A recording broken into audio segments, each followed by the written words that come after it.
Welcome to another episode of Cal's Corner here on the X Zone Broadcast Network. My name is Kal Korff, and I'm your host. Folks, I'd like to thank you for tuning in again. It's nice to be back here for a second consecutive week. I again apologize that for the past, couple of months or 6 weeks or whatever it was, I wasn't always available every week due to traveling to different countries.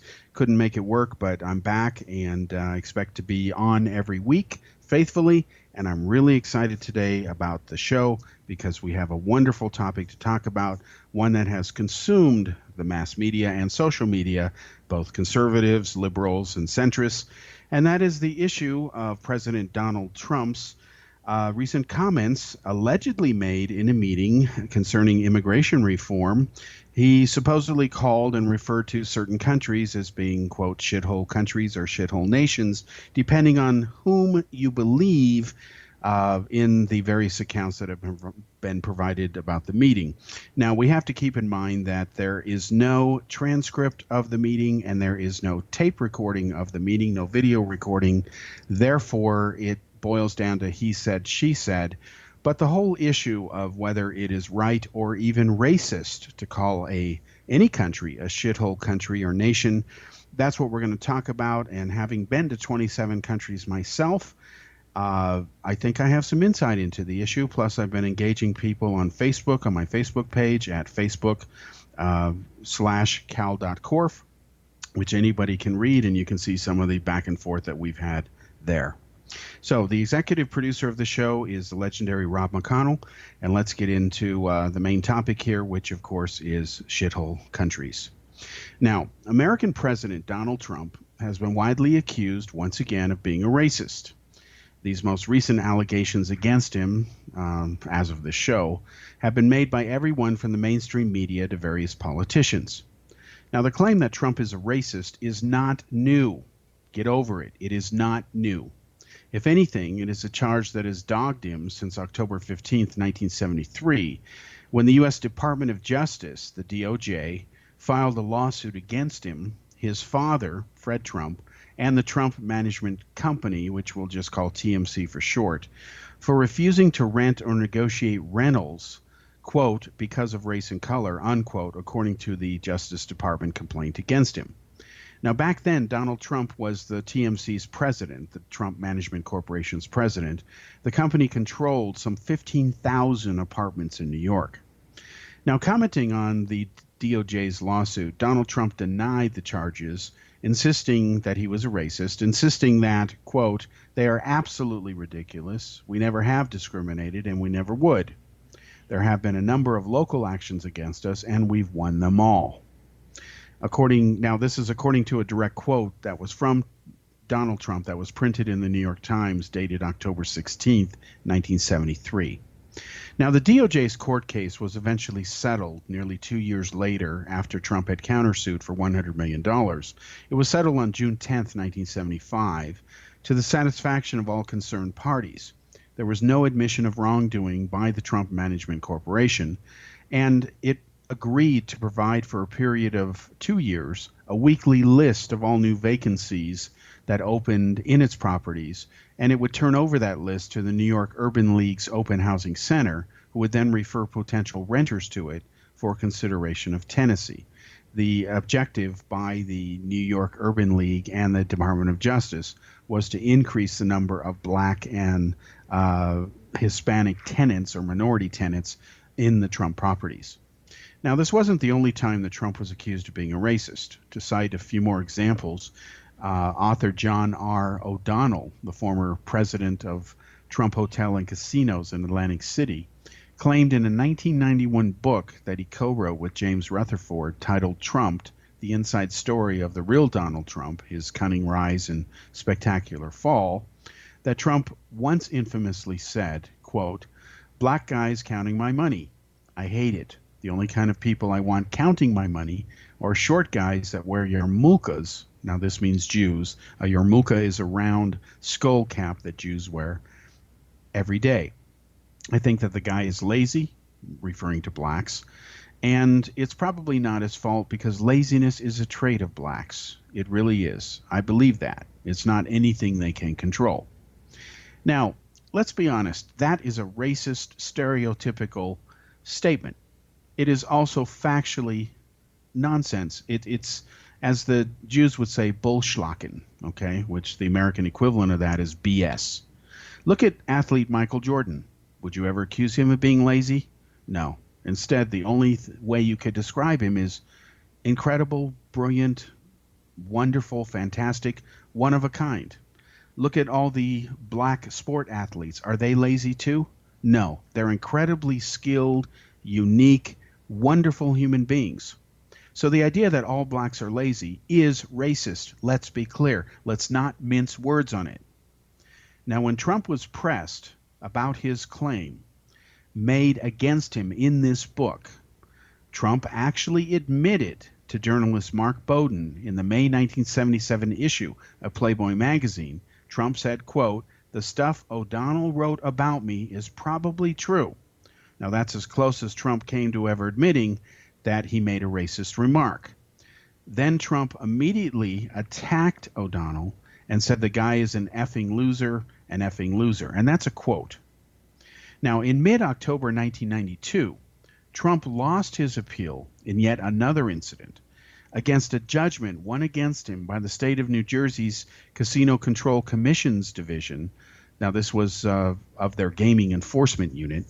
He had to pay a $200,000 fine for removing a black dealer from one of his casino tables because a gambler named Robert Labuti requested it, according to a 1992 article that was published by the United Press International. The two judges who denied Trump's appeal noted that, quote, "In our view, the transcript of witness testimonies fairly reeks of Trump Plaza's guilt." Again, this is what the judges said. So fast forward now to the present, and decades later, Trump is still fighting against charges that he is a racist, allegations which resurfaced en masse, especially during his campaign for president. According to an article that was published in the Washington Post on June 10th, 2016, Trump again denied such allegations, claiming instead that he is, quote, "the least racist person," unquote. And Trump has recently repeated that quote, that he is the least racist person you can possibly imagine. Now, yet despite his denials, other inexcusable antics by Trump, such as questioning the authenticity of Barack Obama's birth certificate, it certainly reeks of arguable racism, although that's not enough to prove it. Trump never said, "I don't believe his birth certificate because he's black." He never said that. Along with other vile remarks Trump has made, however, referring to Mexicans as being rapists and criminals and drug dealers, those are, again, racist remarks. They are broad brushes that stereotype nationalities, and that is wrong. It's like saying that all Germans are Nazis. It's not true. It's never been true. It never will be true. Now there is the latest controversy over words Trump purportedly said during a recent bipartisan meeting concerning immigration reform.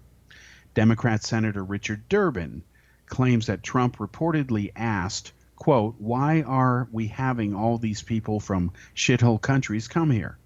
Trump is accused of singling out Haitians and Africans.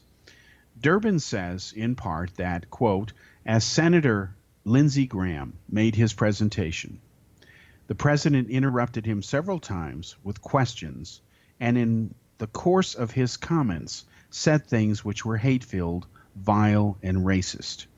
I use those words advisedly. I understand how powerful they are, but I cannot believe in the history of the White House, in that Oval Office, any president has ever spoken the words I personally heard on our president speak yesterday," unquote. Now, let's be blunt about this because I'm just that kind of guy. Durbin is obviously being either a drama queen or is ignorant of American history. After all, slavery was once legal in the USA until during the Civil War when it was finally abolished. Slavery, unquestionably, undeniably, irrefutably, is one of the worst forms of racism. Inexcusably, some past American presidents have indeed been foul-mouthed racists, as well as slave owners. Surely Durbin knows this. This fact does not excuse what Trump purportedly said, if the account is true, as communicated by Durbin. Unfortunately, Durbin's claim cannot be proven with 100% certainty, since there is no transcript of Trump's remarks, nor is there a recording. Indeed, others who were in that meeting have denied it, including Trump himself. This is a quote here. I'm telling you that Trump, did not use the word shithole, and I'm telling you it's a gross misrepresentation. Now, this is a quote made by Republican Senator David Perdue, who told CNN the whole issue was nonsense, and CNN automatically, like most of the media, blindly believed Durbin's account. Another person who was at that meeting said, quote, I didn't hear it, and I was sitting no further away from Donald Trump than Dick Durbin was. This is what Senator Tom Cotton has said. Republican Senator Tim Scott, who was not present at that meeting, he was not there, says that Senator Graham confirmed to him that Durbin's account is, quote, basically accurate, unquote. Well, let me remind you that basically accurate, however, is not 100% certainty. Other senators who were present have remained silent, while the Department of Homeland Security has denied that Trump also said these remarks. So we'll be back after this commercial break and continue with segment 2. My name is Kal Korff, and I'm your host.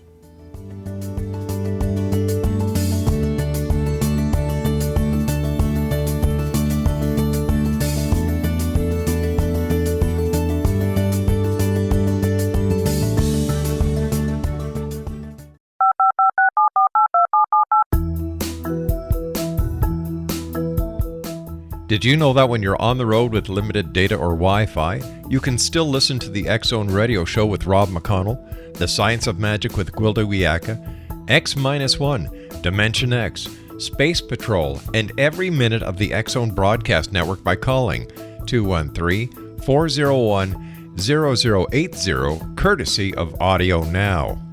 No smartphone, app, or internet needed. It saves your data plan, and it's free if you have unlimited minutes. Call 213-401-0080 to listen on any phone, anytime, anywhere. Remember 213-401-0080 for the best of the paranormal, parapsychology, and sci-fi radio programming anywhere, 24/7, 365. Gwilda Wiyaka's latest book, The Science of Magic, Book of Mysteries, Volume 1, is the first book in a series based on her writings that open every episode of the Science of Magic radio show. Drawing on the subject matter of each guest, and armed with over 40 years' experience in shamanism, 35 years in alternative health, and degrees in psychology and religious studies, Gwilda introduces relevant and leading-edge information that supports spiritual evolution and personal empowerment. Rich with wisdom and inspirational quotes packaged in digestible segments, this is a book that will pull you from cover to cover. It will also serve as a daily inspirational reading for years to come. The Science of Magic Book of Mysteries, Volume 1 is available at our website, tsompublications.com, amazon.com, and wherever fine books are sold. Back in Victorian England, a famous theologian posed a perplexing riddle. Why are the two top personalities in the Bible tagged with the numbers 7 and 11? Academics agree the answer is found in the stunning discovery of a hitherto secret Bible structure explained in a new book called The Genesis Grid. The discovery is so simple that preschool children could illustrate it. Certain claims are hugely controversial and may offend some, but at the X-Zone, we've studied this awesome new book and agree with one expert, and I quote, "These discoveries appear to be beyond coincidence." So who or what hid this wonderful pattern in the Bible, and what might they do next? Find out more, X-Zone Nation, and read reviews on www.genesisgrid.co.uk. That's www.genesisgrid.co.uk.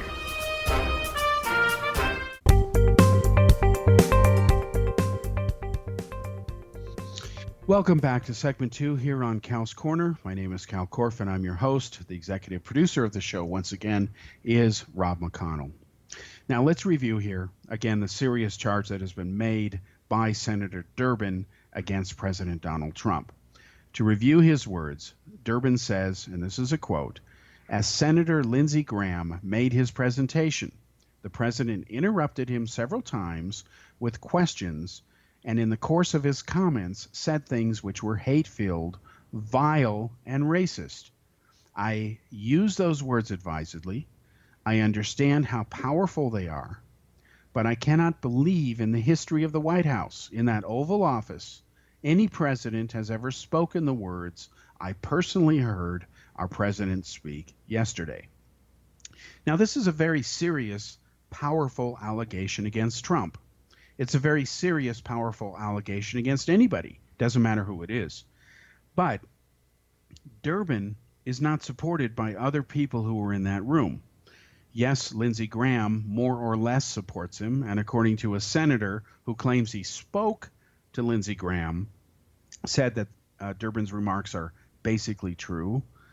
But basically true is not 100% certainty. That's obvious logic. And then others who were in that room adamantly deny that Trump had said what Durbin has accused him of. Now, what this boils down to is a case of he said, she said. Now, in this case, there's no woman involved, but the point is you have to pick whom you want to believe. Now, it's interesting that this dynamic exists in this controversy because when I raise this issue on social media, on my Facebook page, and you can easily see it on the internet, that there's no transcript, there's no recording. People got all upset. They said, you're a Trump supporter, you're, apologizing for Trump, all these excuses. And I find that false charge very disturbing because it continues a pattern, a very disgusting pattern that is unacceptable, that has happened since for over a year now. I was one of the few journalists who openly predicted in the Daily World, in the pages of the Daily World newspaper, that Donald Trump would win the presidency over Hillary Clinton. This is despite all the so-called experts and self-proclaimed analysts who followed the election. They overwhelmingly said that not only would Hillary Clinton win, she would win comfortably, maybe even by a landslide. The New York Times, for example, infamously predicted that there was almost a 100% certainty that Hillary Clinton would win. Now, I didn't really say much about this other than the fact that being in India, I was talking to fellow Americans, and they're angry. They are upset with our government because it has failed them. The United States is $20 trillion in debt. Barack Obama, when he ran for president, blasted Republican president who was outgoing, he had served 2 terms in office, George Bush, for raking up a deficit of $10 trillion. He called it irresponsible, and he specifically said that Bush had fought 2 wars on a credit card, and that's how he funded them. He's right. $10 trillion is irresponsible, depending on why you're $10 trillion in debt. Sometimes there's reasons for being in debt that are very valid. An emergency comes up, you need some money, maybe you have to go borrow it to put out a fire, so to speak. But there are also invalid reasons for being in debt. But $10 trillion, Obama said that was irresponsible. But yet by the time Obama left office, we must never forget, otherwise you're being a hypocrite if you criticize Bush for being $10 trillion in debt, Obama raked up another $10 trillion in debt. And the key difference here, folks, is that he wasn't fighting 2 wars, but yet $10 trillion more dollars. You might say, well, he had to bail out all the problems that Bush caused. Now, we're talking about the mortgage financial crisis. Well, first of all, Bush didn't cause those. Both the Democrats and Republicans caused those, and specifically former senators like Barney Frank led the charge during the Clinton years to cook the books and promote, if you will, or at least make it easy for the entities of Freddie Mac and Fannie Mae to be corrupt and, of course, get involved in mortgages that were going to explode at one point and implode and cause a financial crisis, but they didn't care. And I've said for years that Barney Frank is corrupt, and I'll use one example that, in my opinion, proves it. Now, Barney Frank came out years into his terms in office. He's no longer with the government, thankfully. He came out as being gay. And while his sexual life is his own business, what Barney Frank did is his gay lover raked up over 20 parking tickets. Barney Frank pulled some strings and got him off. Now, imagine if Barney Frank had done that for everybody else. He would have been run out of office. But he did it for his gay lover. And if that isn't a real example of corruption, nothing is. Now, let's be clear. It doesn't matter that it was his gay lover. What matters is that it was his lover, period. And his lover, of course, was running a call service out of their apartment. And he says, oh, I knew nothing about it. Well, I don't know if he did or didn't. But the point is, when a senator interferes with the legal process and tries to get tickets removed and forgotten and wiped out for anybody, that is corruption, and it is wrong. You cannot defend it, but yet the Democrats to this day, they don't like to talk about it. They like to excuse it. They always have excuses, and it's wrong. Now let's go back to the issue of Durbin's claim against Trump. Either Durbin is right or he's wrong. Depends on whom you ask. And the media entities like CNN, they blindly believed Durbin's account. And that has now become problematical because for the first time, days after this so-called crisis exploded and the word shithole dominated the media, you see that the media is now admitting, well, we don't really know who said what because now we've got conflicting accounts. Well, no kidding, duh. I said this from day one, that unless you have a transcript that is valid and certified, or you have an independent recording that stands on its own, independent of what anybody says, it boils down to basically, to use an analogy, another UFO story. Somebody says, I saw a flying saucer. Another person standing next to him says, I didn't see anything. So what can you do with such a claim? Nothing. Absolutely nothing. Furthermore, there's the issue of Durbin's credibility. For him to say that no president has ever talked like this, he must know better, or he's ignorant of history and shouldn't even be in office. Now, Durbin's credibility, let's be blunt, has taken hits before. You must remember, and of course the mainstream media who's anti-Trump for whatever reasons isn't talking about this. We must remember that this was the same Durbin who infamously claimed in October 2013 that a Republican congressman during budget negotiations actually told President Barack Obama, quote, I cannot even stand to look at you, unquote. Now, Durbin was discredited in his melodramatic account and his supposed quote that he heard when Obama's spokesman, Jay Carney, said it didn't happen, that he had looked into the incident, spoke with someone who was there, and Carney said, quote, it did not happen. Well, it did not happen means it never happened. Duh. Now, did the Democrats hold Durbin accountable for what seems to be lying? No, they didn't, of course. In fact, Harry Reid, who thankfully is one of yet another Democrat who's thankfully out of office, he took that false claim, that seemingly lie, and ran with it and smeared the Republicans over it. And Harry Reid, of course, has never been a beacon of truth. He's always been a beacon of innuendo and inference and things like that. Nothing positive. Thankfully, he's out of office. That's my constitutionally protected opinion. Now we turn to the issue of Donald Trump. Trump denies he said it. He denies he's a racist. But let's be blunt here.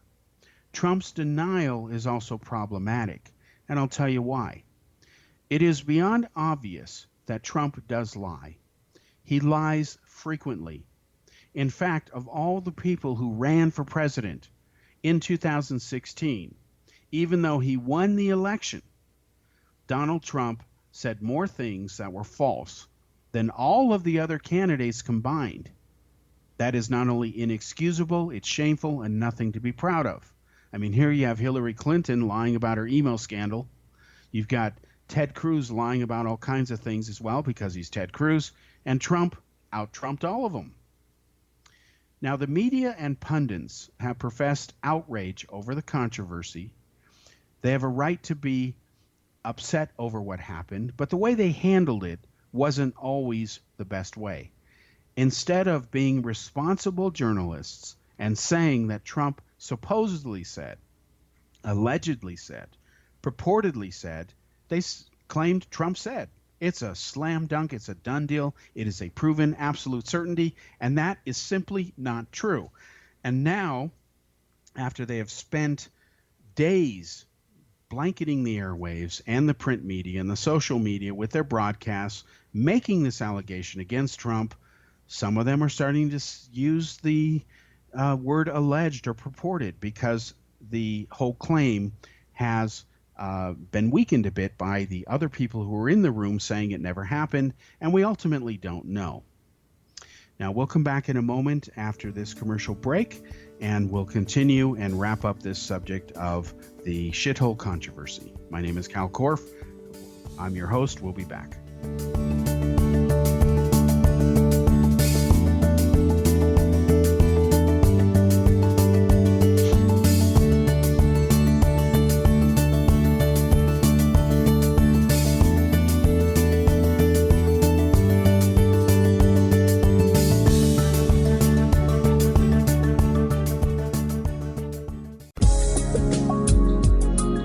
Broadcast studios in Hamilton, Ontario, Canada, to the world and beyond. You're watching the X-Zone Broadcast Network, www.xzbn.net.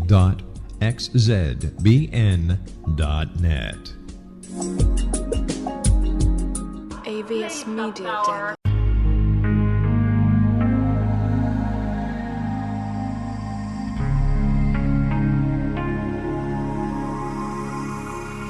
The scientist and the mystic have been on an age-old, relentless search with one thing in common. They seek truth. Their paths converge in the 40,000-year-old practice of shamanism, an ancient science delving to the quantum level of life, facilitating healing, manifestation, and evolution.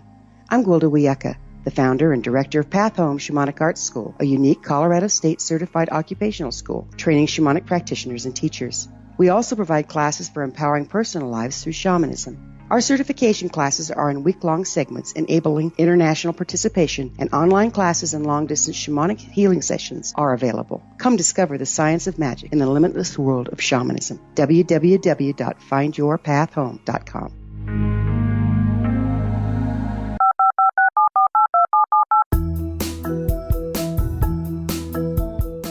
Did you know that when you're on the road with limited data or Wi-Fi, you can still listen to the X-Zone Radio Show with Rob McConnell, The Science of Magic with Gwilda Wiyaka, X-1, Dimension X, Space Patrol, and every minute of the X-Zone Broadcast Network by calling 213-401-0080, courtesy of Audio Now.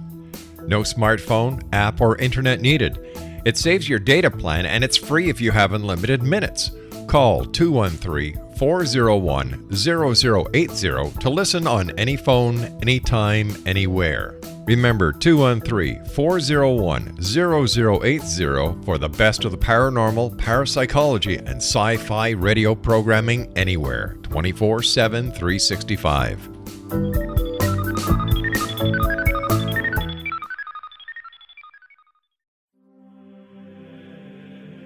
Rob McConnell here, presenting an overview for Nicholas Paul Jennings, author of a fascinating book, Amen. It presents facts revealed by Egyptologists, facts that enable us to understand why Amen is the beginning of creation of God. It provides recommendations for religious leaders of the major religions to unify their beliefs and teach the Word of God. Love one another. Amen informs people how mankind conceived God. It was the Egyptians that developed the concepts of a soul, a hereafter, and Son of God. And finally, after the worship of many gods, they conceived the belief in one universal God, the maker of all there is. For more information, visit www.futureofgodamen.com. That's www.futureofgodamen.com.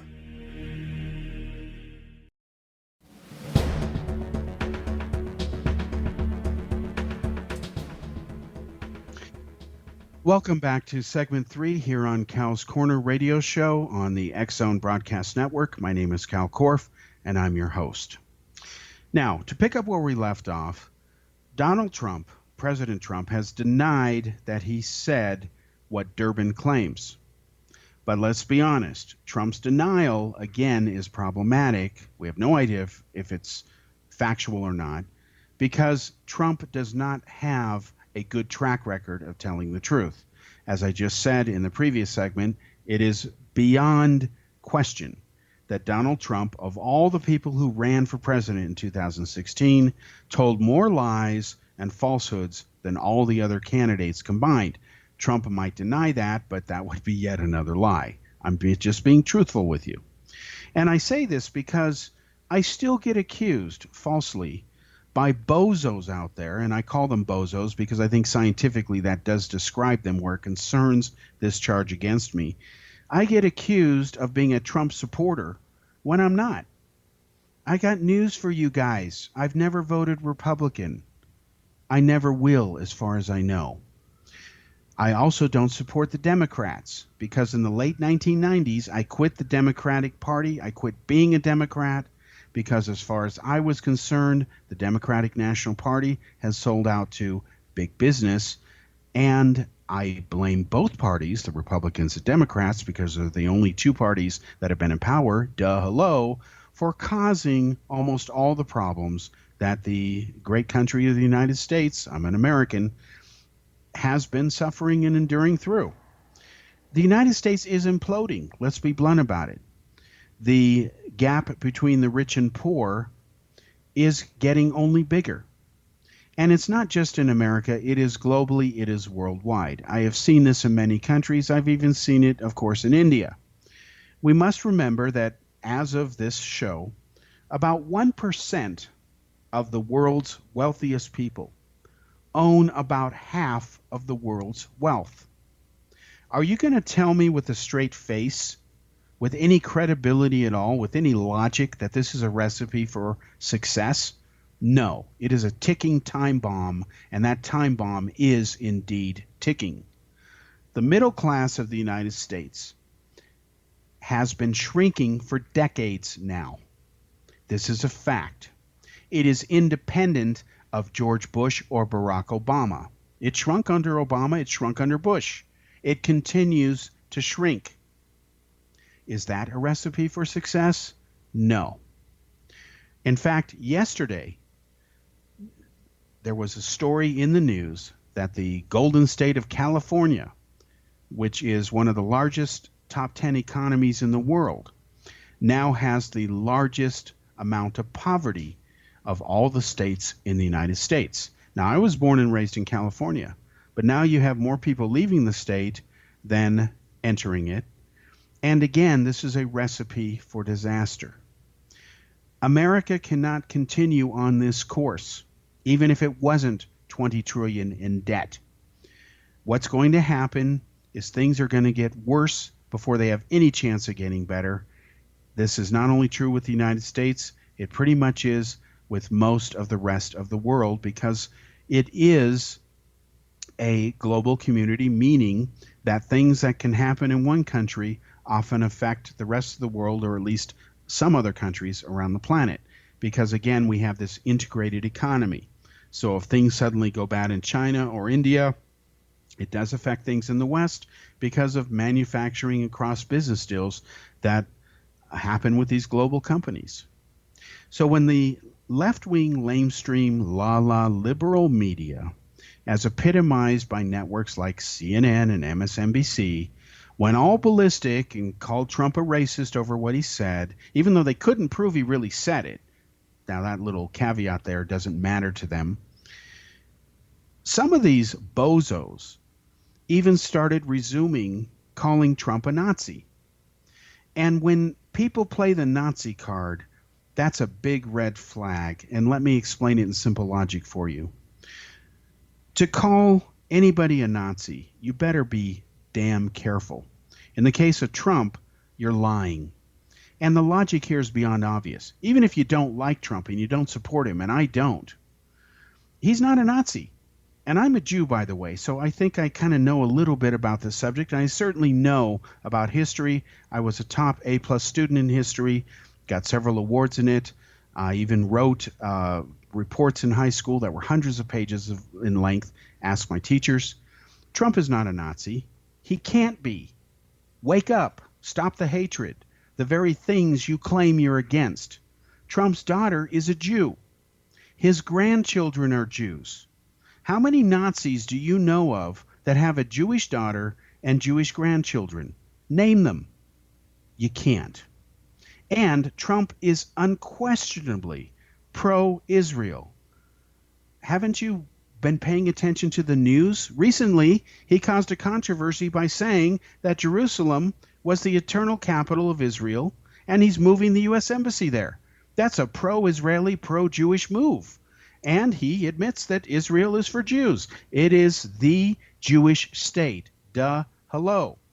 So how can he be a Nazi if he's pro-Israel? He loves Jews.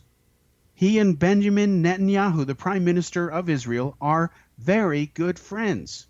So stop calling him a Nazi and then claim out of the other side of your mouth that you're against hatred, you're against name-calling, you're against ad hominem attacks, you're a progressive, you're a liberal, you want to do what's right, but yet you say these stupid things that totally destroy any claim you have to the so-called moral high ground. But that's exactly what has happened. It's happened out of Hollywood and these talking moron celebrities who don't live in the real world, celebrities who make movies that glorify violence and guns, but yet they're anti-gun. Hypocrites is what they are.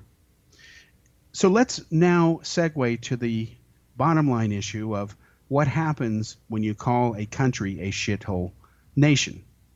When you call any nation a shithole country, it is not automatically racism unless the motives for doing it are racist driven. When you single out a specific race and you bar them from entering a country, that is racism. When you say that blacks are lazy, that Jews are greedy, that Germans are Nazis, that is racism. But if I say that a country is a shithole nation, that is not automatically racism. And this is what disgusts me about the so-called liberals and progressives who like to impose their morals on people and say, this is the way you should be, shame on you for not being this way. They're missing the point. Their logic destroys itself. And let me share with you real quickly some conversations I've had over the years, having been to 27 countries. Now, I left the United States in the year 2000. I was gone from the United States for 18 years, just about, okay? Now, that's almost 2 decades of time. And I have talked about many countries, sharing experiences with my travels to 27 of them. And I have even described one country, which I won't mention because I don't want it to distract from this conversation here. I've described it as a shithole country. Not because I hate its people. I don't. I've got many, many friends there, and I'm still in regular contact with them. In fact, even a couple moments before the show broadcast here, because I love them. They're wonderful people. It doesn't matter what country they're living in. It doesn't matter what race they are. But when I say that a country is a shithole country or shithole nation or shithole government, I'm referring to nations that make a point to brutalize their people, keep them in poverty, murder them, refuse to develop them. They're widely corrupt. They're engaged in stupid, superstitious traditions that harm the country instead of moving it forward. Those are standard accepted definitions of what the term is called shithole country. That doesn't mean you're saying, I hate this race, I hate that race. Race has nothing to do with it. Because when you look at the dynamics and the politics that go on in these shithole countries, and Haiti is one of them, that doesn't mean that you hate all Haitians. I got news for you. I hate nobody.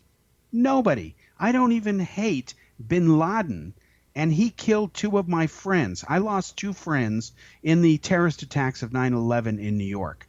Do I hate bin Laden? No. Was I glad he got killed? Absolutely delighted. He deserved it. And I believe in the death penalty for people who murder like that, and certainly terrorists, because we have to believe, or we have to admit, that the very definition of terrorism is the deliberate, systematic targeting of innocent people, for the purpose of political or social gain. And when people murder innocent people, I believe that they forfeit their right to life. I am pro-death penalty, not because I buy into the false equivalent argument that it's a deterrent. It's not a deterrent. Deterrency is not the point. The point is justice. When you sit there and commit murder, especially of innocent people, in my opinion, you forfeit your right to life. So when CNN and other networks are saying that it's racist to call Haiti a shithole country, well, I'm sorry. They're out to lunch on that one. It is a shithole country. It is backwards. It is poverty like you can't believe. Do you know that in Haiti, they actually make cookies out of dirt? They give it to their kids and they sell it even on the market because they're so poor and backwards, not because of the average Haitian, but because of the corrupt government and the refusal of the international community to rise up and do something, that this causes the problem. We'll be back for the fourth and final segment after this commercial break.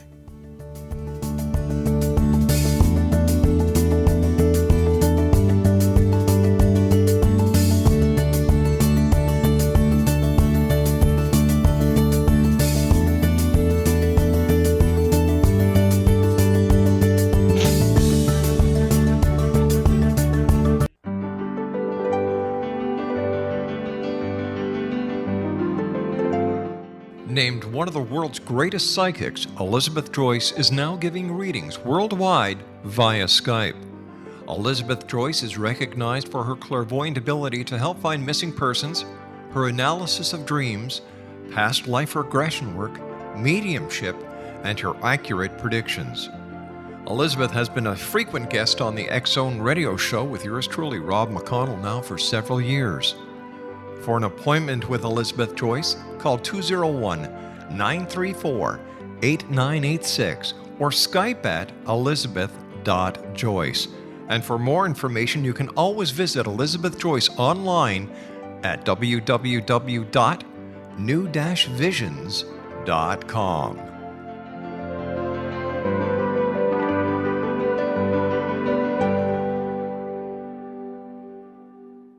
The new nonfiction book, Razor of Madness, is similar to cult movies like Clockwork Orange, Dragon's Tattoo, or The Other Side of Hell. Wayne Morin Jr. and Thomas Lee Howe will expose widespread and systematic deficiencies in this thought-provoking tell-all novel. Mind control rages among scholars in law schools. Human rights are ignored while thought reform and mental manipulation are accepted practices used as behavior modification. Dr. Louis Jolyon West comes to mind.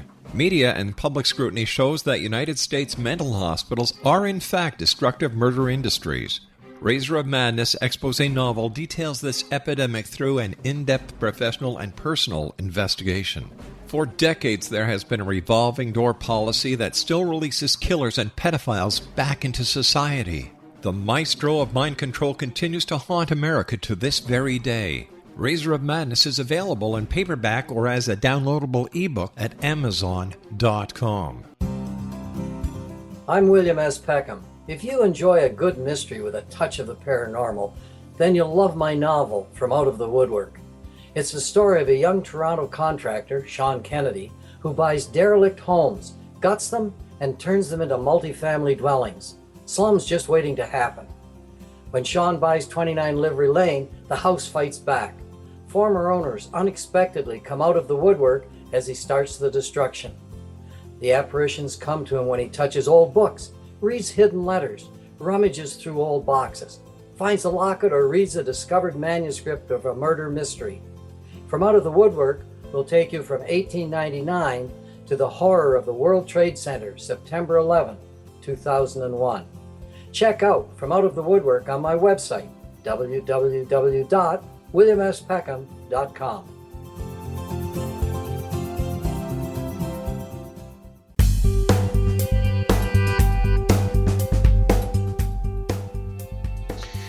Welcome back to the fourth and final segment here on Cal's Corner Radio Show. My name is Kal Korff, and I'm your host. The executive producer, once again, is the legendary one and only Rob McConnell. Boy, time always goes by so fast when I do this show. I guess that means I'm having fun.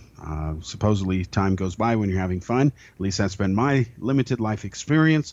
And I just love this episode because we're talking about a very important issue. Yet another one that has polarized the nation and much of the world, and that is this controversy over Donald Trump supposedly saying, because we can't prove it with 100% certainty, referring to certain countries as shithole countries or shithole nations. And of course, people say that that's racism. And you have the charges against Trump by Durbin. Durbin has credibility problems, and other people who were in that room do not support his version of events. Bottom line is we will never know, as of this show at least, with 100% certainty what did happen, but there's a lot of lessons to learn in the dynamics and the messages, if you will, of what happened. And of course, that is discussing the issue of racism itself, which is always important, how the so-called progressives and liberals lose the moral higher ground they claim to hold when they start calling Trump a Nazi when he's not. That's beyond dispute. And Trump, of course, is guilty of not only lying and denying things which have been true, but he's also made racist comments in the past. That is beyond dispute. And in the recent past, like when he ran for president, even though he says he's not a racist. So there's a lot of stuff in this soup mix, if you will, of controversy that we can all learn from. And what is important with everything in life is that we always learn, even if we don't like the lessons we are taught. So that's pretty much all I have to say on that issue. Again, I will tell you from my own firsthand experience, having been in 27 countries, I have talked to many people in those countries, especially in social situations and pubs and places like that and restaurants at their homes. And I've heard people refer to other countries as being shitholes. And it's very rarely did I ever hear anybody say, if ever, that they hated that race in particular. I remember real quickly when I was in Prague and the Czechs were joining the European Union, and other countries not as developed as the Czech Republic were also going to join the EU. And Czechs would tell me they didn't want Hungarians to join. They didn't want Serbians to join. And it's not that they said, because I hate Serbians. I never heard anybody say, I don't want someone to join the EU because I hate them. What I did hear them say is it was a shithole country. And I'll give you one real example that was even talked about by the president of the Czech Republic at the time. This was Václav Klaus. Now, you may remember that the country of Greece joined the EU. And the country of Greece, of course, has had financial problems. And we now know that some of the same bastard companies that caused the mortgage implosion were responsible for cooking Greece's financial books, and they made lots of money in corruption.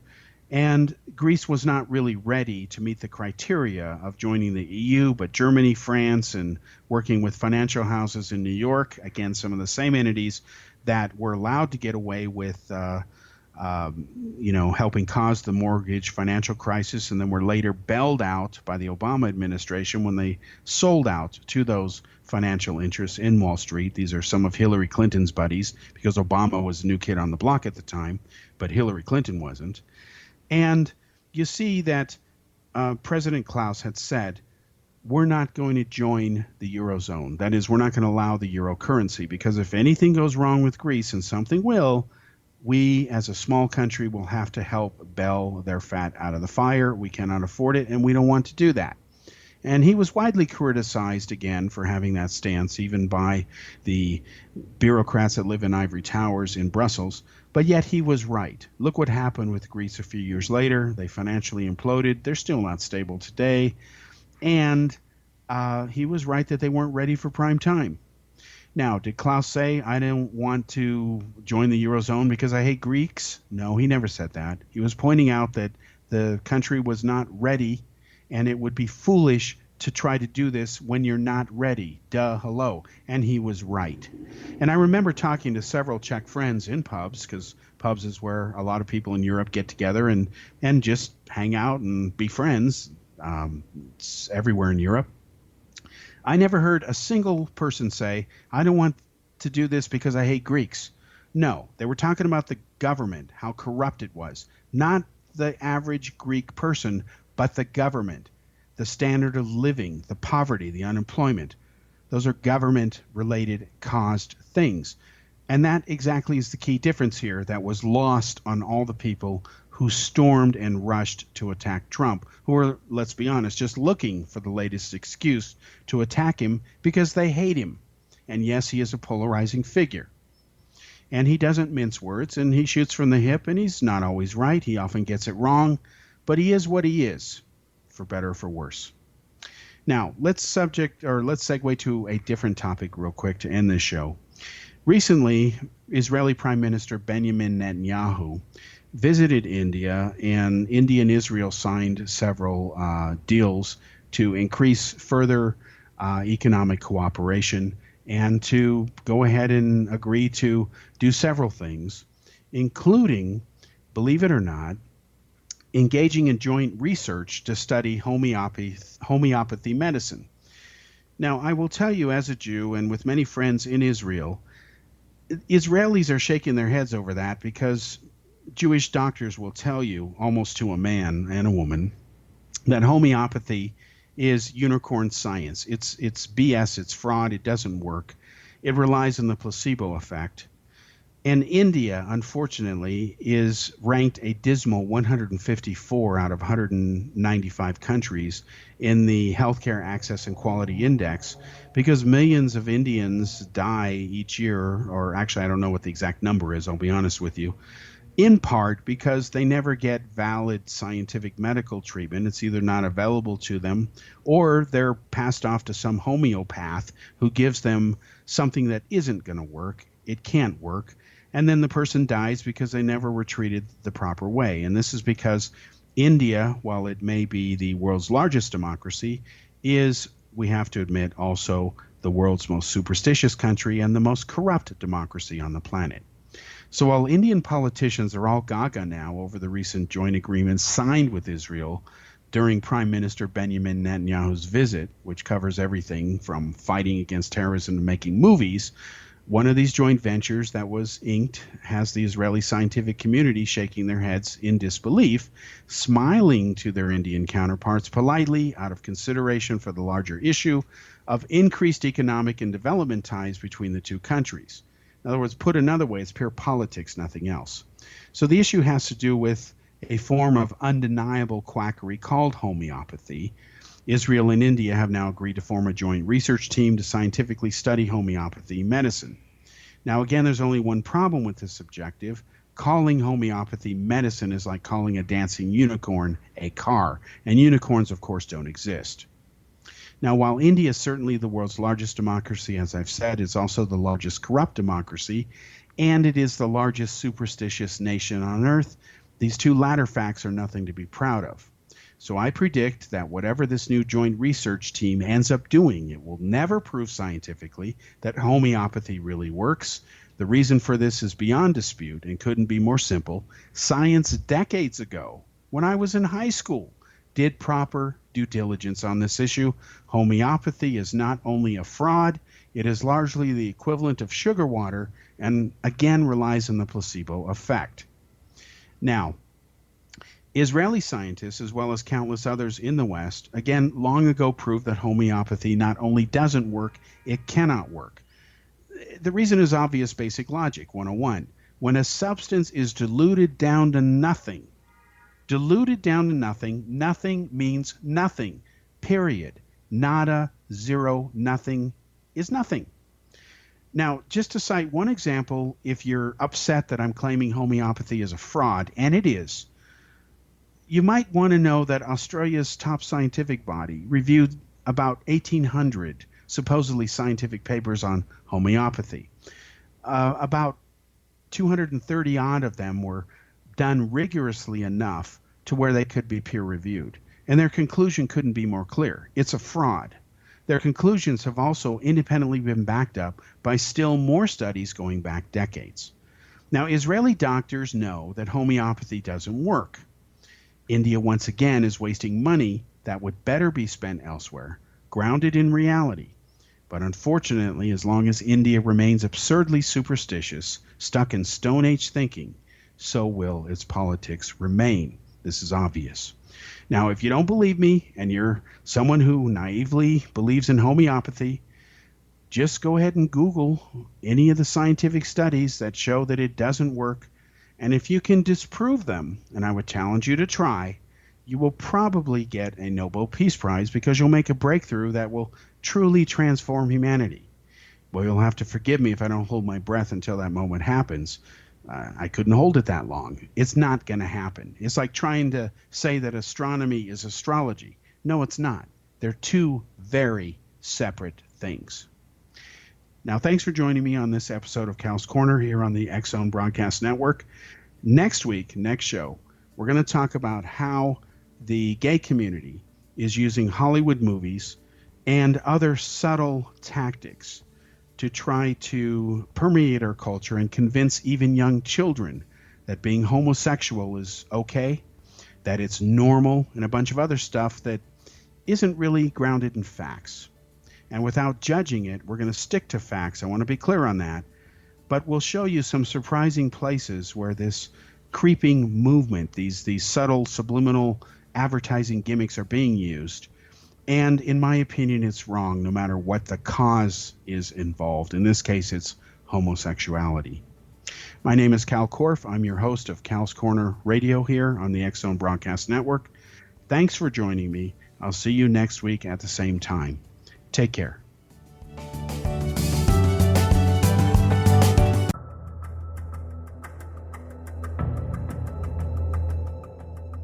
Modern Esoteric, Beyond Our Senses by Brad Olson, consummates the lifology story about where humanity originates. It is the lost continents, the primitive wisdom, the mythos of creation, and the rethinking of ancient history as we are taught in academia. There is much more to the story than what we have been told. As this is the first book in the Esoteric series, Modern Esoteric starts at the beginning of time and accelerates up to this modern age. Future Esoteric is book 2 in the series and takes a forward-looking position ahead of today with an open and honest examination of the ET issue and various unexplained phenomena. To discover the writings of author Brad Olson, visit www.bradolson.com. That's www.bradolson.com.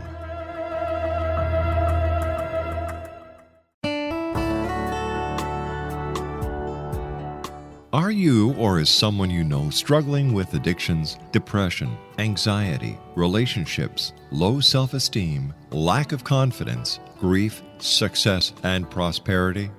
Do you know that your subconscious belief plays a big role in the outcome of your hard work? We can help you permanently change the beliefs that may be the reason for your struggles and failures. We care about getting you the return on your investment and the results you are looking for. We can help you be free of the limitations of your past and in realizing your highest potential. We work with people by phone and Skype. For more information, visit us at www.ritasoman.com. That's www.ritasoman.com.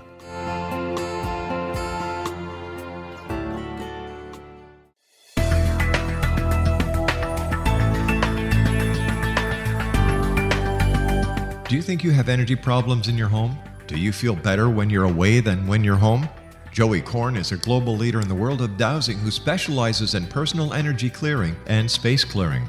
He can help you create an ideal energy environment in your home no matter where you live in the world. Learn about his remote spiritual house cleaning services and much more at www.dowsers.com. You can get Joey's book, Dowsing, A Path to Enlightenment, as well as other dowsing books and tools, Kabbalah books, and Walter Russell books. Joey's work is really amazing. Go to dowsers.com right now. That's DOWSERS.com or call 1-877-DOWSING. That's 1-877-369-7464.